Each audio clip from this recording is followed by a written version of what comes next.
Palagi na lang ako dito balik-balik sa tindahan, no? Nako. Balik-balik tas tindahan, anay. But anyway, so magpunta na naman ako doon. Bibili lang naman ako ng bill paper, o, diba? Nakaayos pa talaga. Okay lang. Pero tara. Para pag uwi ni Mr. mamaya, meron siyang kakainin naman, no? Para meron siyang kainin kasi magluto po tayo, no? Kumusta mga loves? Kumusta love?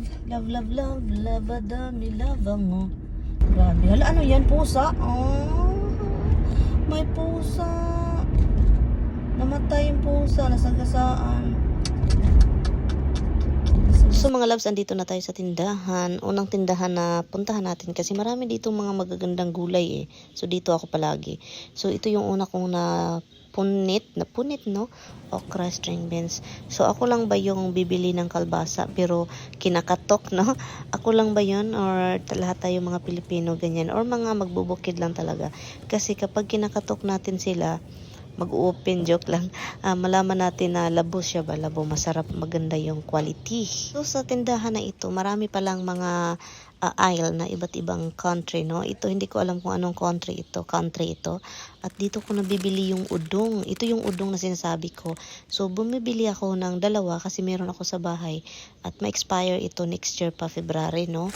So kaya bumili na ako kasi every time na magpunta ako dito, paminsan wala sila guys, parang ang dami talagang bumibili nito. So kaya dalawa na yung kinuha ko. Pagkatapos no, nagpunta tayo sa aisle kung saan yung Filipino product. Mga maliliit lang yung mga section, no? Pero meron dito. So nagtitingin-tingin ako dito. Kinukumpara ko yung mga presyo-presyo, no? Kasi alam naman natin. So yun. At umalis na ako at kailangan kong umalis na mabilisan kasi gutom na yung lula ninyo. So, dyan ko lang siya nilagay sa ating floor at meron naman ako dyang bag. Pagdating sa bahay, lagay ko na lang siya sa bag para hindi ako magkabuang magkalisod, no? Pagdala sa loob ng bahay. Gutom na ako, so punta tayo doon sa final na puntahan natin para kakain tayo ng lunch. Late lunch na po ito guys kasi 12:30 na. Oh, gutom na. Tara. Punta tayo doon. Kunti lang talaga. Gulay halos yung binili ko kasi yun gulay is life. And then, of course, bumili din ako ng yung more odong, no? More odong. Tara. So, odong, nag-add ako kasi next year pa man yun ma-expire. So yun, odong yung binili ko. Dalawa, meron pa akong isa doon sa bahay. Hello guys, so ngayon merong nakasunod sa akin dito. Kanina pa to, itim na sasakyan. At saka yung license plate niya nandun sa harap ng sasakyan niya. Yung parang nasa dashboard ba, sa loob ng sasakyan. So, infinity pa naman yung sasakyan niya. So, tignan natin. Kanina pa to eh. Sana magpunta ito sa Walmart. Sana hindi to susunod. Diba? Ay, nako. Itong sasakyan na ito. Kaluka naman ito eh. Yun. Nagliko siya doon. Okay then. Okay. Akala ko talaga. Ganina pa yung nakasunod ba? Yun. Tingnan natin kung may ulam ba.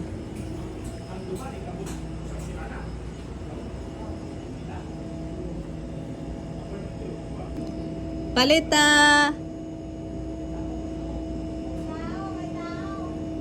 So, kakain na ako dito kasi nagutom ako and galing ako nag-grocery. So, diba nag-grocery and then hindi nagluto sa bahay. Dito nakakain. So, ito siya guys, yung ulam natin, salmon head, mustasa. Yun yung mustasa, hindi yan pichay. And then kanin at saka bihon. So, yun na.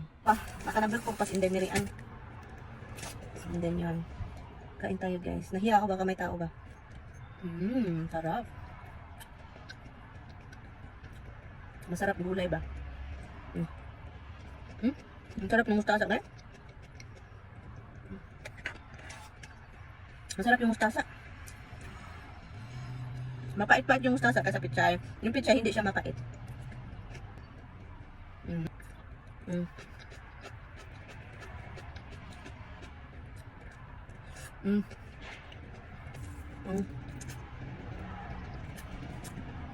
Sarap yung bihon.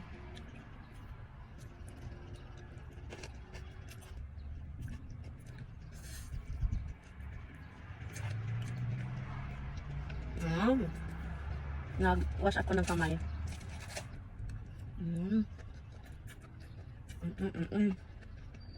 Sarap. So, I like this bihon kasi maraming paminta.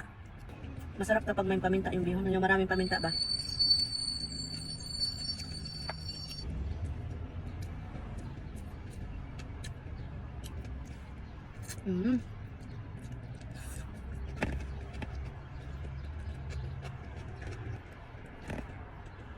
Ang sarap pala ng mustasa, guys. Ang sarap ng mustasa.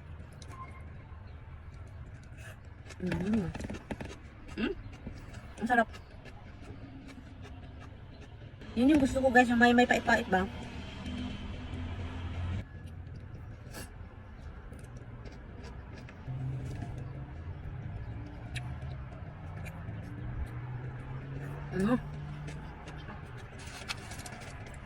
Kayo, guys, alin yung prepare niyo? Pichay or mustasa? Masala pala ang mustasa, ganito. I-saute mo lang siya with garlic. May mga tao na hindi gusto yung mapait.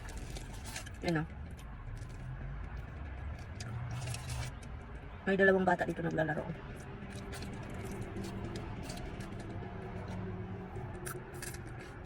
Sarap. Ang sarap ng salmon head kasi yung taba niya ba.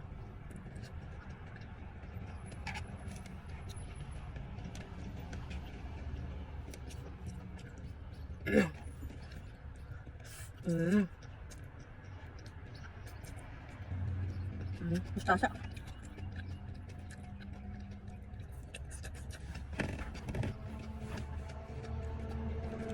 Saan tayo makabili nito? Ang cute na mga chikiting, oh.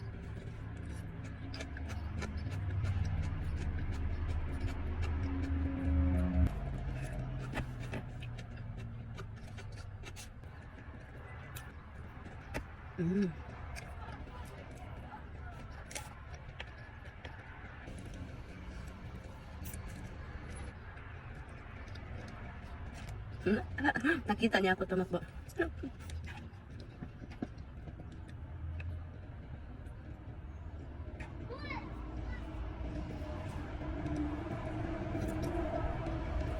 Nalingaw ko sa mga bata.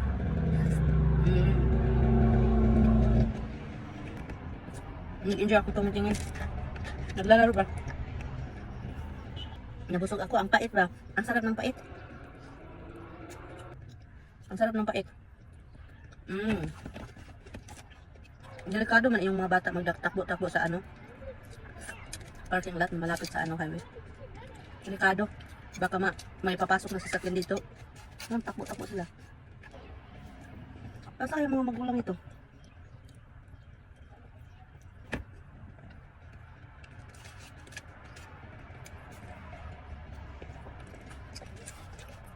Kapag dito ka naka-parking, guys, and then malapit sa Filipino store, doon ka talaga makikita ang mga Pinay.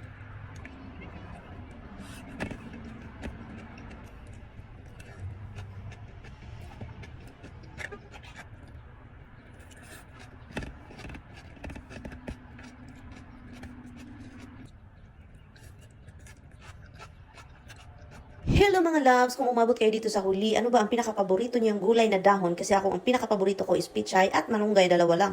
O diba? So kayo, ano yung pinaka-paborito niyo mga loves na gulay, dahon, na kakainin ninyo sa buong buhay ninyo?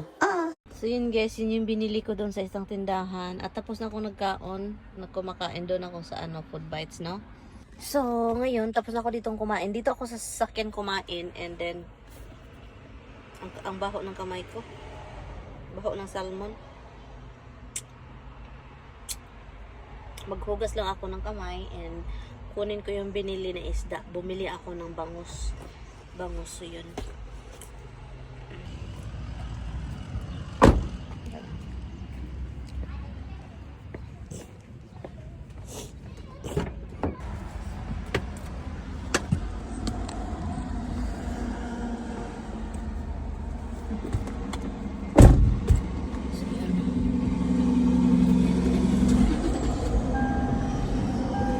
So, ang damage natin for today is 46 dolyares. Tara. Ito na.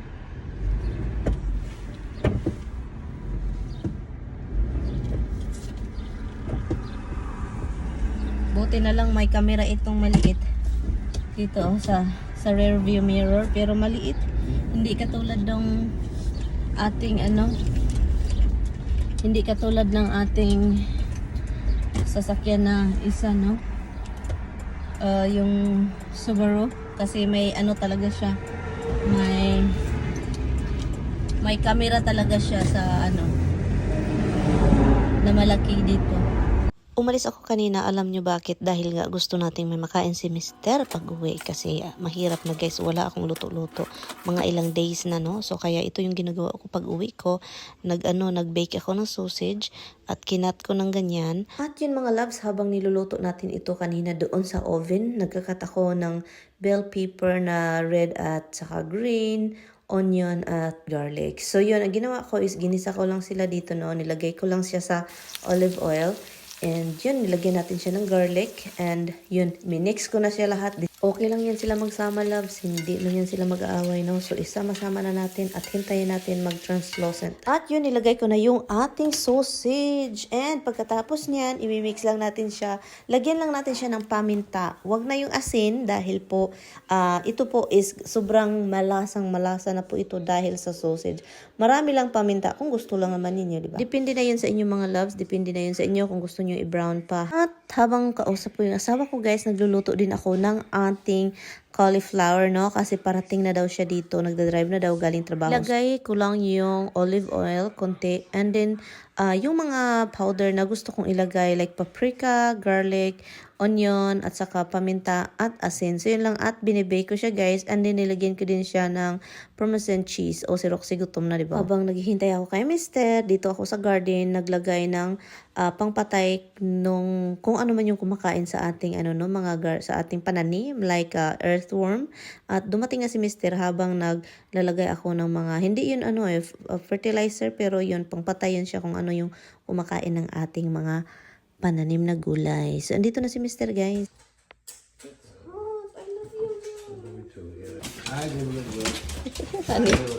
Oh my God. Roxy, be careful, Rox. Be careful. You miss your dada.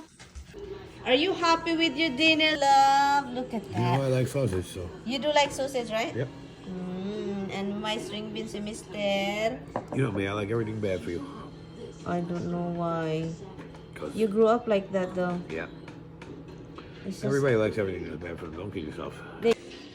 leftover beef and broccoli, cauliflower.